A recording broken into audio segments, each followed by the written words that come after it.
Our moral capacity, the ability to make right or wrong judgments, is remarkable. First, it is basic. Every adult can quickly make a right or wrong judgment in endless cases. Second, it's easy in most cases. Every day we hear on the media different stories about wrongdoings, murder, robbery, gross negligence. Although these are new stories, full of details and information, the right or wrong judgment just pops to our mind quickly with no effort. Even in complicated moral situations, we have no difficulty in processing the problem. How do we do that? How can we master something that seems to be so complicated? Philosophers and psychologists have been trying to solve this riddle for a long time. They suggested answers such as reason, emotion, intuition. However, they had little to say on how moral situations are handled within our mind in those milliseconds before we reach a clear moral judgment.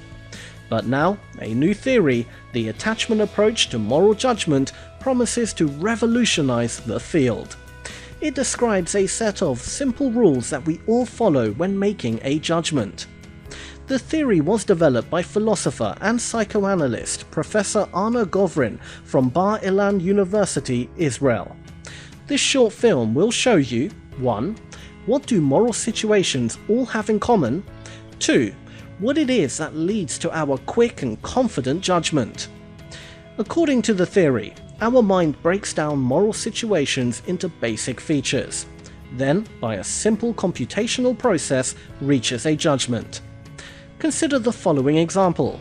A surgeon left his patient in the middle of an operation because he did not want to be late for the opera. Without giving it too much thought, we instantly know that this is a moral failure. What happened in our minds in those milliseconds? Here is how it works, step by step. Stage 1. The dyad dominance effect of moral situations. As Kurt Gray from the University of North Carolina at Chapel Hill has found, moral situations are always mentally represented as two parties in conflict. A dyad is present in the background of every moral situation, regardless of whether it involves many parties or a group, several individuals, large groups, or even nation-states. Once we detect a dyad, we need to evaluate what happened between the two parties. Second stage, deciding who is the child and who is the adult. We break down moral situations by searching for childlike and adult-like features of each party.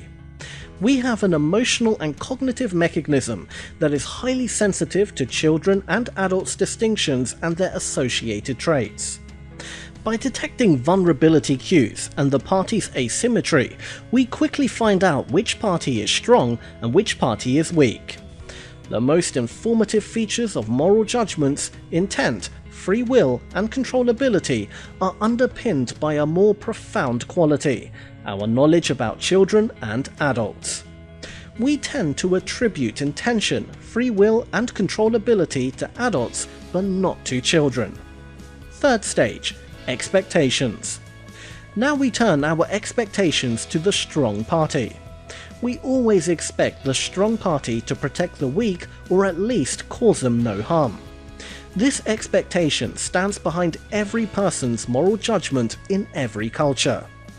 The more critical factor in reaching a moral judgment is to understand how did the strong party behave towards the vulnerable party during their interaction.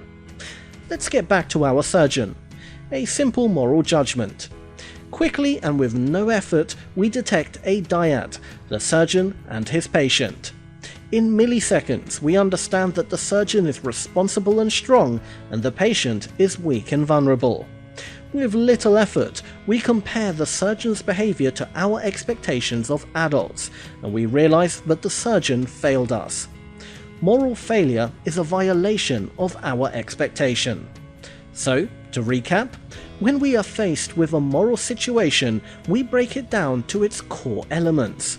We detect a dyad, quickly identify the vulnerable and independent parties, and assess whether and to what extent there was a violation of expectation. This is the deep hidden structure of any moral situation. What you saw now seems to be a simple process, but we know that moral judgment is messy stuff. What happens, for example, if the surgeon left the operation to save his dying dog? How do we reach moral judgments in complicated ethical dilemmas like abortion or the death penalty?